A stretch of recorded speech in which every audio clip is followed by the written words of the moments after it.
கர்த்தருக்கு மகிமை உண்டாவதாக. இந்த ஆசீர்வாதமான அதிகாலை நேரத்துக்காக ஆண்டவருக்கு நன்றி சொல்லுகிறேன். இரவெல்லாம் நம்மை பாதுகாத்து இந்த புதிய நாளை கர்த்தர் நமக்கு தந்திருக்கிறார். மெய்யாகவே அவர் நல்லவர். நம்முடைய ஆயுசு நாட்களோடு நாட்களை கூட்டுகிறவர். எவ்வளோ அதிசயங்களை கர்த்தர் செய்கிறார். இந்த வேளையில் நாம் தியானிக்கும்படியாக தெரிந்து கொண்டதான வேத பகுதி ரோமருக்கு எழுதப்பட்டதான நிருபம் 1 அதிகாரம் 15வது வசனம். ஆகையால் ரோமாபுரியில் இருக்கிற உங்களுக்கும் என்னால் இயன்ற மட்டும் சுவிசேஷத்தை பிரசங்கிக்க விரும்புகிறேன். அப்போஸ்தலனாகிய பவுல் ஆண்டவருடைய ஊழியத்தை மிகவும் திறம்பட செய்தார்.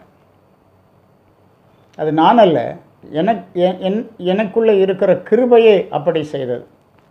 அப்போஸ்தலர் எல்லாரிலும் நான் அதிகமாய் பிரயாசப்பட்டேன் என்று சொல்லுகிறார். அந்த அளவுக்கு ஆண்டவருக்கு என்று அதிகமாக அவர் செயல்பட்டார் என்று பார்க்க இந்த இடத்துல ரோமாபுரியில் சொல்லுகிறார், ரோமாபுரியில் இருக்கிற உங்களுக்கும் என்னால் இயன்ற மட்டும் சுவிசேஷத்தை பிரசங்கிக்க விரும்புகிறேன். இந்த நாட்களில் தேவ பிள்ளைகளாகிய நாமும் செய்ய வேண்டியது அதுதான். நம்மால் இயன்ற மட்டும் கர்த்தருக்காக செய்ய வேண்டும். நம்மால் முடியாதது ஒன்றும் அவர் கேட்கவில்லை. நம்மால் இயன்றதை கர்த்தர் கேட்கிறார். அதை நாம் சின்சியராக செய்ய வேண்டும். வேத புத்தகத்தில் தங்களால் இயன்ற மட்டும் தேவனுக்கென்று செய்த சிலரை குறித்து நாம் பார்க்க போகிறோம். 1 நாளாகமம் 29ஆம் அதிகாரம் 2வது வசனத்தில் தாவீதை பற்றி படிக்கிறோம். தாவீது சொல்லும்போது, நான் என்னாலே இயன்ற மட்டும் என் தேவனுடைய ஆலயத்துக்கென்று பொன் வேலைக்கு பொன்னையும், வெள்ளி வேலைக்கு வெள்ளியையும், வெண்கல வேலைக்கு வெண்கலத்தையும், இரும்பு வேலைக்கு இரும்பையும், மர வேலைக்கு மரத்தையும், பதிக்கப்படத்தக்க காந்தியுள்ள கற்களையும், பலவர்ண கற்களையும், விலையேற பெற்ற சகலவித இரத்தினங்களையும், வெண் கற்பாலங்களையும், கோமேதகம் முதலிய கற்களையும் ஏராளமாக சவதரித்தேன். நான் என்னால் இயன்ற மட்டும் என் தேவனுடைய ஆலயத்துக்கென்று ஏராளமாக சவதரித்தேன் என்று சொல்லுகிறத பார்க்க. இயன்ற மட்டும் மேக்சிமம் கர்த்தருக்காக, கர்த்தருடைய ஆலயத்தின் வேலைக்காக தாவீது அங்கே செயல்பட்டார் என்று பார்க்கிறோம்.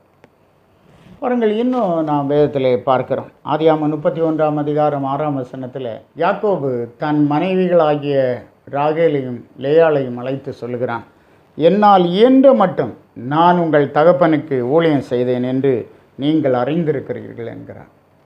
என்னால் முடிந்த வரைக்கும், என்னால் இயன்ற மட்டும் நான் உங்கள் தகப்பன் லாபானுக்கு ஊழியம் செய்தேன் என்று சொல்லுகிறத பார்க்கிறோம்.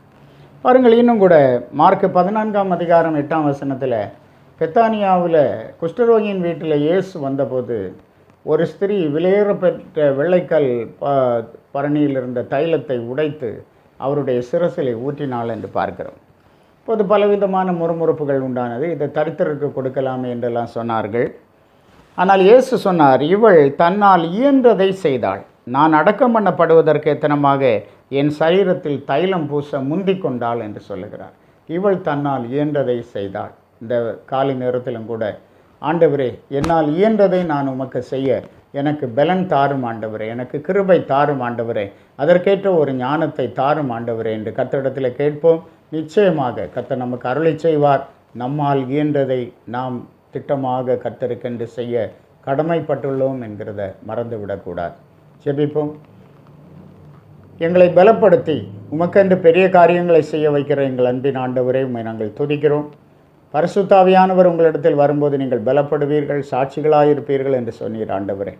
என்னை பலப்படுத்துகிற கிறிஸ்துவினாலே எல்லாவற்றையும் செய்ய எனக்கு பலன் உண்டு என்று பக்தன் சொல்லுகிறான். இந்த காலை வேளையிலே ஆண்டவரே, தங்களால் இயன்றதை கர்த்தருக்கென்று செய்ய ஆண்டவர் உம்முடைய பிள்ளைகளை பலப்படுத்தும். ஆசீர்வதி. இயேசு மூலம் கேட்கிறோம் பிதாவே. ஆமென். ஆமென். God plus.